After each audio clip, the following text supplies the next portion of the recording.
Muchas bendiciones. En este momento nos preparamos para hablar de la palabra de Dios desde su programa Pan y Vida, con una palabra que Dios va a hablar a tu corazón, una palabra que va a ministrar a la familia. Por tanto, te motivamos a que te prepares, a que estés en condiciones, que te acomodes para ver y escuchar lo que Dios tiene para ti en este momento. Así que desde tu televisión, desde tu internet, prepárate para ver lo que Dios te va a hablar hoy en su programa Pan y Vida. Levanta.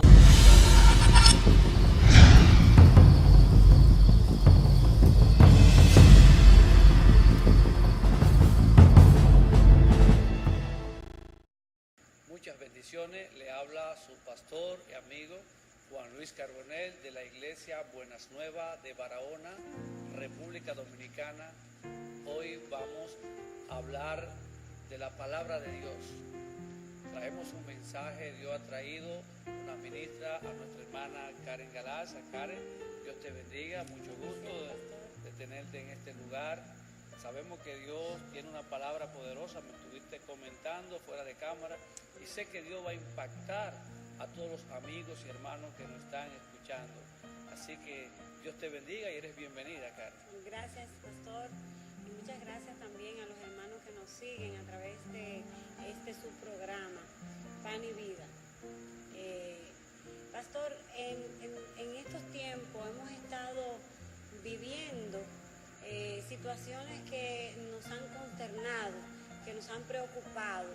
Y a consecuencia de estos eventos, hemos visto en la palabra, en el libro de Romanos 12:15, que si nuestros hermanos y amigos pues tienen dónde buscar, pues podrían leer allí, dice: gozaos con los que se gozan, llorad con los que lloran. Y nosotros al leer este verso nos llama mucho la atención porque vemos que hay cosas que están sucediendo que nosotros la estamos viendo como normales.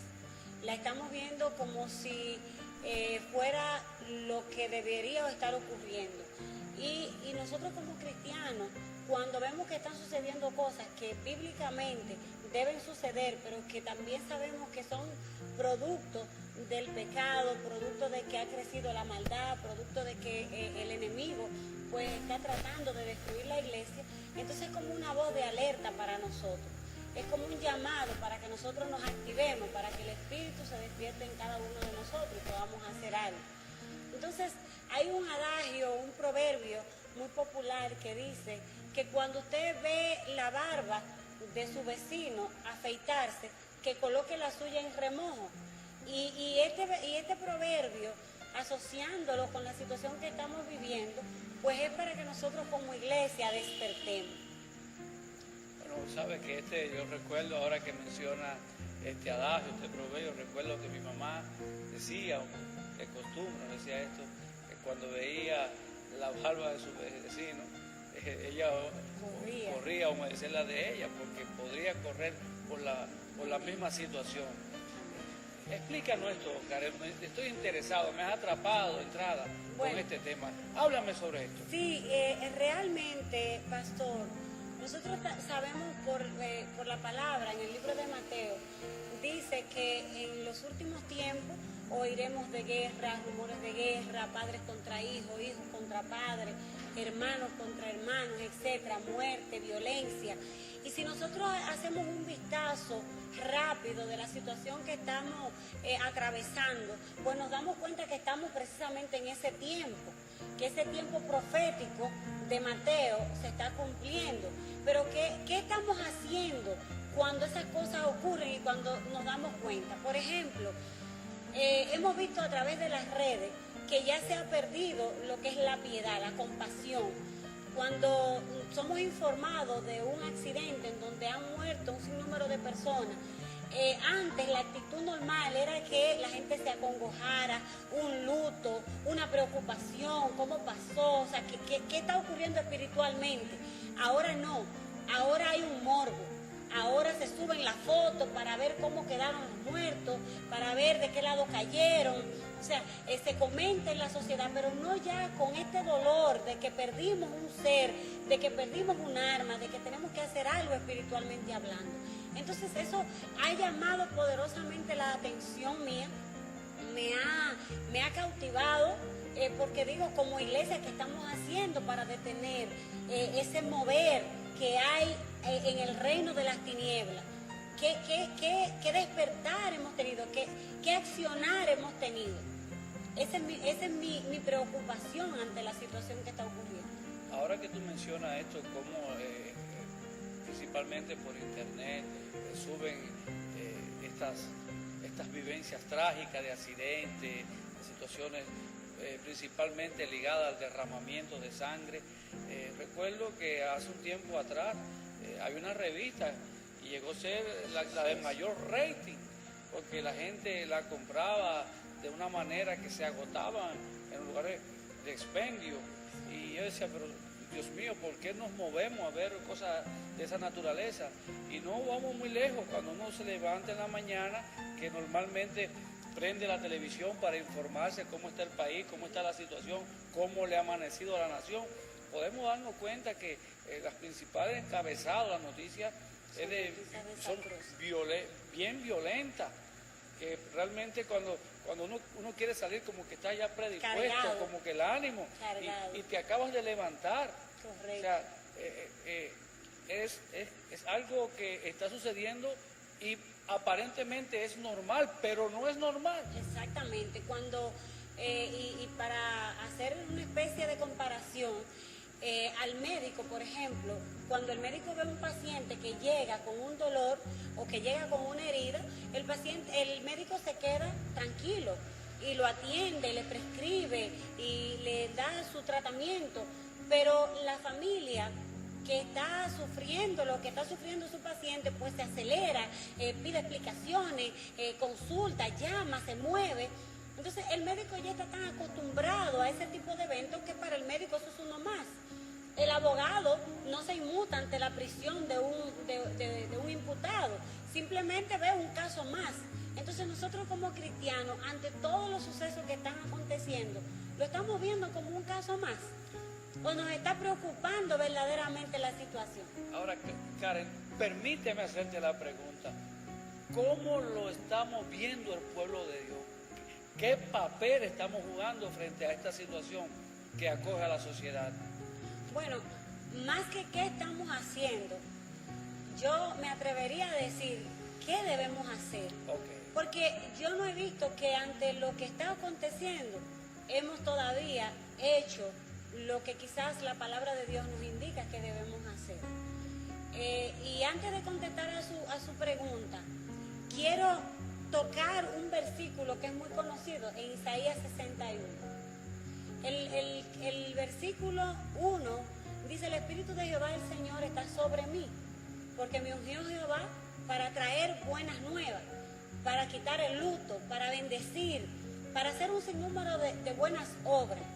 Pero nosotros no estamos, haciendo una reflexión de lo que usted decía acerca de las noticias, nosotros no estamos haciendo lo que dice Isaías 61. Estamos convirtiéndonos en portavoces de mala noticia. Estamos llevando luto a la gente, aflicción, tristeza. Porque si nos detenemos a hablar con un hermano, en esos 5 minutos que conversamos con ese hermano, de lo único que conversamos es de problemas, de angustia, de muerte, de escasez.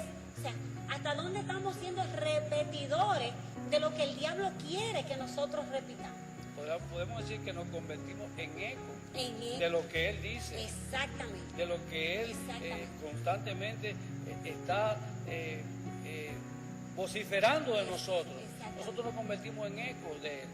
Y él quiere que nos convertamos en eco por el poder que él sabe que hay en la palabra. Porque Dios constituyó el mundo por la palabra.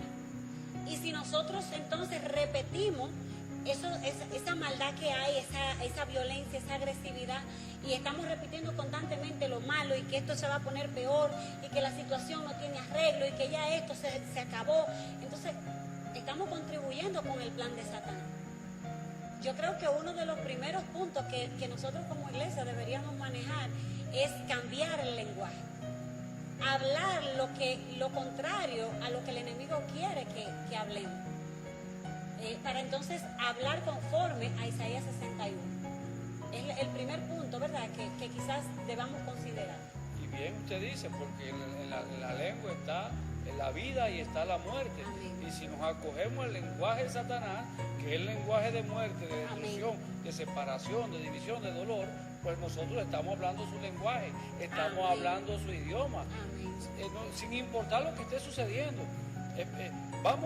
No vamos a negar que hay problemas, porque negar el problema nos hace ignorantes. Pero no importa el problema, es el lenguaje. ¿Vas a hablar conforme a lo que Dios dice o a lo que dice Satanás o las circunstancias? Exactamente. Ese es un punto bien importante, porque como uno determine que le va a ir su día, como uno declare que le va a ir su día, así le irá. Si uno declara que el día va a ser bueno, aunque el enemigo quiera traer aflicción, usted declaró la palabra y esa palabra tiene un poder. Pero también en términos creativos, la palabra tiene poder. O sea, lo que uno dice se crea, porque Dios creó el mundo y solamente decía, hágase, hágase. Y Él ha dicho en su palabra que nosotros hemos recibido ese poder. O sea, que Él le ha dado a la iglesia ese poder. Entonces, ¿qué está declarando la iglesia en contra de la violencia, en contra de los homicidios, en contra de los atracos, en contra de los divorcios, en contra de la destrucción? ¿Qué está declarando la iglesia? Es una pregunta que realmente yo me haría como iglesia. Amén. Porque a veces le hacemos la pregunta al conglomerado, a la iglesia como cuerpo. Pero es una pregunta que debe iniciar por nosotros, debe iniciar por mí y entiendo que por usted. ¿Qué yo estoy haciendo para parar esta embestida del enemigo de palabras negativas, de palabras de destrucción? ¿Qué estoy yo haciendo y qué puedo hacer para que el cuerpo, que es la iglesia, ese núcleo que somos nosotros, empecemos a hablar palabras diferentes? ¿Cómo? Háblame de esto, Karen. ¿Qué debo hacer yo como persona? Me pongo en el carro. El primer paso a dar. Usted ha tocado un punto neurálgico. Usted ha dicho algo. No es verlo de manera conglomerada, es verlo de manera individual. Cada uno de nosotros somos el templo del Espíritu Santo. Amén. Cada uno de nosotros somos una iglesia donde Él habita. Y cada uno de nosotros tenemos un poder. Pero si unimos ese poder que usted tiene y que yo tengo, entonces dice la Biblia que mejores son dos que uno. Aleluya. Amén. Que mejores son dos que uno. ¿Por qué? Porque si uno se cae, el otro lo levanta. Así es. Amén. Entonces, si nosotros como cuerpo nos unimos, la Biblia no se contradice ni se equivoca. La Biblia dice que cuando el pueblo de Dios estaba en una debacle, dice que los sacerdotes convocaron a la asamblea. Dice que ordenaron ayuno, ordenaron un toque de queda espiritual. Dice que había reuniones, o sea, toda la congregación reunida, luchando con un solo propósito, con un enfoque, porque ya no es mi problema, ya tengo la barba en remojo por el problema del hermano. Entonces, el tenerla en remojo por el problema del hermano hace que yo clame con la misma intensidad que el que está pasando por la situación. Y saben una cosa, que es bueno que el problema se pare donde el hermano y no donde mí. Amén. Que no llegue a casa. Entonces vamos a interceder, vamos a empezar por el que tiene la barba ya encendida. Exacto. ¿Pero por qué? Porque a veces Dios permite que algunos problemas lleguen a donde otros hermanos, porque esos hermanos tienen, de alguna manera, tienen la forma de sobrellevar esa carga. Dios dice en su palabra que no nos da carga que no podamos llevar. Sin embargo, cuando el enemigo desata su furia sobre el cuerpo de Cristo o sobre la iglesia, ninguno estamos exentos de sus ataques. O sea, cuando es una furia que es como lo que se siente en el ambiente espiritual, que no es contra mí, no es contra ti, es una furia directa hacia el pueblo de Dios, porque lo que está pasando en Barahona, está pasando en Santo Domingo, está pasando en otros países. Entonces, si vemos la situación, tenemos que ver que es como si el reino de las tinieblas haya entendido que los tiempos de ellos están acabando y que tienen que dar los últimos aletazos. Entonces vamos a ver qué ganamos, qué hacemos, cómo destruimos, cómo robamos, cómo hurtamos, porque nos queda poco tiempo. Entonces, ¿qué debemos hacer nosotros? Arreciar también lo que sería esto los muros de contención que se colocan cuando se avisa que viene una crecida de agua y que quizá las compuertas de una represa van a ser abiertas. Se le coloca un muro de contención y ese muro de contención no se puede hacer con uno solo. Es verdad que Dios para hacer su obra no necesita cantidad, sino necesita uno dispuesto, con un corazón dispuesto, íntegro, que vaya delante de su presencia. Pero qué mejor que nos podamos unir como cuerpo. Así es. Sabe que a veces hay una percepción errónea en el pueblo de Dios que dice, bueno, no, yo no intercedo, yo no declaro palabras sobre el diablo, no lo ato, no lo reprendo, porque no quiero que se levante contra mí. Hay una percepción, no entendemos que estamos en guerra y que el tipo nos odia mortal, porque él está perdido, pero si puede arrastrar, se sentiría mejor, claro. Satisface su morbo, claro. Su maldad se satisface. Entonces, a veces la iglesia piensa, y cuando hablo de iglesia hablo del hombre corporativo, en una de sus partes, pensamos que si nos quedamos pasivos, vamos a pasar desapercibidos y no se va a dar cuenta que yo estaba ahí. Y el ataque será entre algunos, pero como yo no lo provoco, a mí no me va a llegar. A mí no me va a llegar. ¿Qué error cometemos? ¿Qué error comete la iglesia cuando no es una iglesia que guerrea y que lucha y que se convierte en muro de contención? ¿Por qué? Porque nosotros entendemos que la iglesia está cumpliendo un rol, estamos cumpliendo un papel, estamos para parar las huestes de maldad del enemigo. Tenemos la capacidad, estamos preparados en Cristo, tenemos todas las condiciones para nosotros parar la embestida del lugar que el Señor nos ha entregado. Porque a veces queremos que se pare, sí, pero en otro sitio. No, tú eres responsable de tu lugar, de tu posición en el muro de contención que Dios ha puesto. Amén. Esa parte que usted toca me hace recordar, unos años atrás yo tenía ese pensamiento. Yo decía, bueno, es que si yo voy a la iglesia y alabo y leo la Biblia, ofrendo y me voy para mi casa, el problema que tienen esos hermanos no es conmigo. Ellos que están guerreando, ellos sabrán cómo van a salir de su problema. Pero resulta que un día el Señor me confrontó y me dijo, ¿qué hice yo para que el diablo hiciera todo lo que hizo contra mí? Ay, qué pregunta, qué cuestionamiento. Y cuando el Señor me dijo, me confrontó así, yo dije, ¿verdad, Señor? Tú nunca has hecho nada. Al contrario, el único bueno, el único santo, el único puro.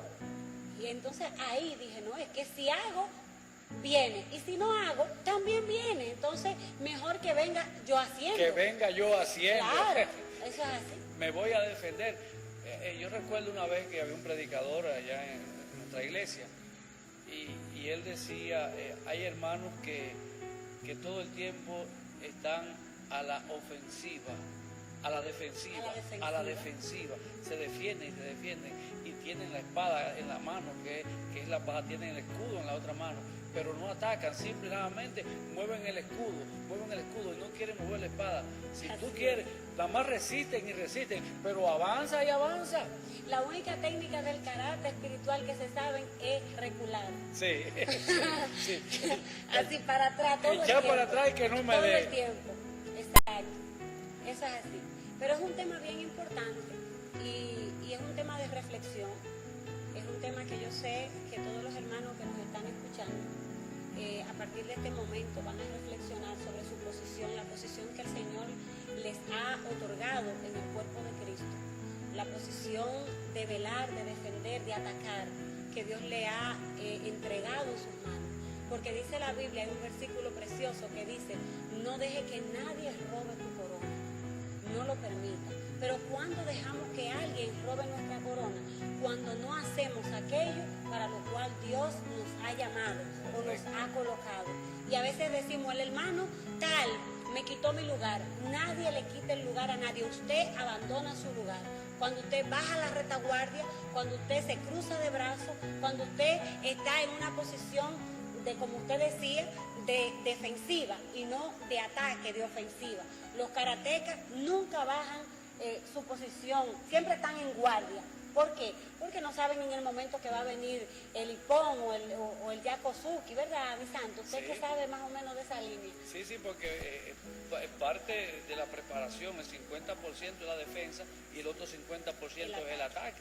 O sea, es una combinación de ambas cosas. Exacto. Y sabe, mientras tú hablabas, a veces queremos las posiciones dentro de las iglesias, dentro de la asamblea y los concilios, pero sabe, le hablo a las personas que nos están escuchando, nos están mirando.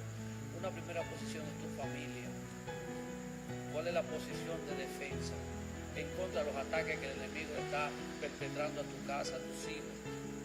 ¿Cuál es tu posición? Dios te ha puesto como atalaya, te ha puesto como hombre, como mujer, a la defensiva para tocar trompeta cuando el enemigo viene como río en contra de tu familia. Dios te ha puesto para parar con ese morbo, para que tú hables palabra de vida y no de muerte. Pero, ¿sabes? Quieres hacerlo en la iglesia, está bien. Quieres hacerlo en la sociedad, está bien. Pero vamos a empezar por el núcleo más pequeño, Karen, que es nuestra familia. La iglesia más pequeña que Dios constituyó, la familia. Porque si la familia se sana, porque si el morbo, si esas maneras, si no hay necesidad de remojarse la barba, porque no hay fuego. Si no hay fuego no hay que remojarse la barba, porque estamos a la defensiva y estamos atacando y el enemigo tiene que ceder. Empecemos por nuestros hogares. Qué buen ensayo, qué buena práctica sería empezar por nuestra familia, esa iglesia pequeñita que el Señor nos ha entregado a cada uno de nosotros. Una familia sana va a contribuir con una iglesia sana, con una sociedad sana. Pero si la familia, que es, como usted decía, la iglesia que Dios nos ha entregado, está enferma, no podemos esperar que esos miembros de esa familia vayan a aportar algo bueno a la sociedad o vayan a cumplir con el rol que el Señor les ha encomendado. O sea que yo estoy completamente de acuerdo con usted cuando tenemos que cada uno empezar a revisar nuestra posición en la familia y empezar a cumplir el rol que cada uno tenemos. Porque también ahí se da un problema y es que queremos usurpar los roles. Queremos pasar el rol mío, quiero pasárselo a mi esposo y el de mi esposo quiero tomarlo yo. Pero resulta que cuando eso se pone de esa forma, entonces esa familia de ninguna manera va a funcionar. Porque es que el plan de Dios, el diseño de Dios no puede ser alterado por nosotros. Este es un tema tan importante, hay tanta tela por donde cortar, tanto que analizar. Y sabes, Karen, estamos prácticamente llegando a la parte final de este programa y no quisiera cortar sin escuchar una palabra de exhortación, de motivación de parte de Dios a través de tus labios para todas aquellas personas que nos están viendo y escuchando en este momento. Amén. Gracias, mi hermano pastor. Realmente la reflexión que queremos darle al pueblo de Dios, a los amigos que nos están escuchando, es una reflexión que la voy a tomar del libro de Crónicas, donde dice que los hijos de Isaacar eran entendidos en los tiempos. Un cristiano que quiere tener victoria y que quiere llevar victoria al pueblo de Dios tiene que ser entendido en los tiempos y tiene que actuar en consecuencia. Debemos conocer el tiempo en el que estamos viviendo y si hemos bajado la guardia es un buen momento para levantarla. Es un buen momento para activarnos, es un buen momento para tener una búsqueda de la presencia de Dios. Solamente allí somos cambiados, allí somos transformados. Y no correr con la vanidad de este mundo. Dice la Biblia en Romanos 12:1 que tenemos que renovar nuestra mente, tenemos que ir en contra del tiempo, de este tiempo del mundo, no el tiempo cristiano, sino el tiempo del mundo. O sea, voy a hacer lo opuesto, como decía el pastor, a decir lo contrario de lo que el enemigo quiere que yo diga, porque tengo que hablar conforme al diseño que tengo, al ADN que tengo, que es el ADN y el diseño de Dios. Entonces, en este momento, lo más importante es que nos unamos. que dejemos de ver las barreras, las diferencias, las denominaciones, y que si tenemos que clamar, si tenemos que postrarnos, vamos a humillarnos todos como un solo pueblo, como un solo pueblo. Aleluya. Así que usted ha escuchado, te voy a pedir algo, haz tu parte. No haga la mía, no haga la de la hermana Karen, haga usted su parte, que Dios va a hacer la de él y nosotros haremos la que tenemos que hacer. Dios te bendiga y Dios te prospere. Quiero, antes de cerrar, orar por ti, orar por tu familia, orar por esos eventos negativos que están trayendo trastorno a nuestra sociedad en todos los lugares del mundo. Padre eterno, Dios de gracia, mira cómo el morbo, cómo el sadismo ha venido a ser una parte normal, el enemigo quiere traer como normal dentro de nuestras sociedades.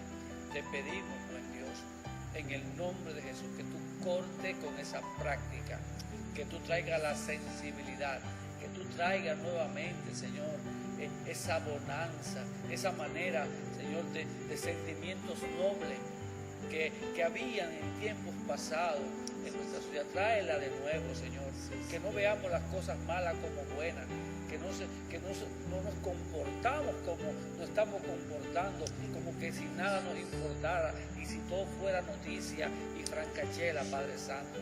Trae cambio sobre nuestra sociedad, trae sentimientos, que los sentimientos y las emociones que tú pusiste en nosotros, Señor, vuelvan a fluir y haya dolor con los que están en dolor y que nos podamos gozar y reírnos con los que se ríen, de la misma manera que Jesús lo hizo. Te lo pedimos en el sagrado nombre de tu Hijo Jesús. Amén y amén. Que Dios te bendiga y, ¿sabes? Nos vemos en la próxima. Hasta luego.